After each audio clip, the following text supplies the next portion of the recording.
திருப்பாவை 26ஆம் பாசுரம்.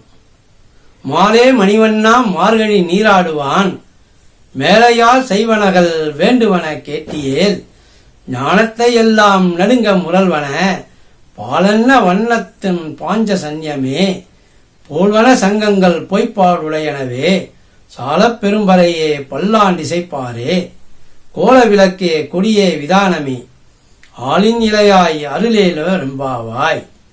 இனி இப்பாசுரத்தின் விளக்கத்தினை நாம் காண்போம்.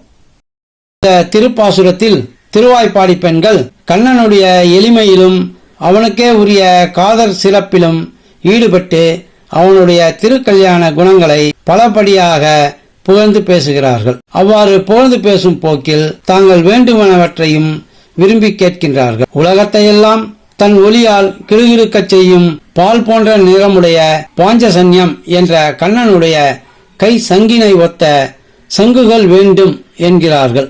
அடுத்து பறவை வேண்டும் என்று கேட்கிறார்கள். மூன்றாவதாக பல்லாண்டு பாடும் பரம பாகவதர்கள் வேண்டும் என்கிறார்கள். வைகரை இருட்டை விளக்கும் திறம் வாய்ந்த மங்கள விளக்கு வேண்டும் என்கிறார்கள். கொடி வேண்டும் என்கிறார்கள். வைகரையில் புறப்பட்டு போகும்போது தலைமேல் பணிவிடாமல் தடுக்கும் விதானம் என்ற மேற்கட்டி வேண்டும் என்று கேட்கிறார்கள். இவற்றையெல்லாம் ஆளின் இலை மேல் பள்ளி கொண்ட பரந்தாமன் கொடுத்து அருள வேண்டும் என்று கேட்டுக்கொள்கிறார்கள்.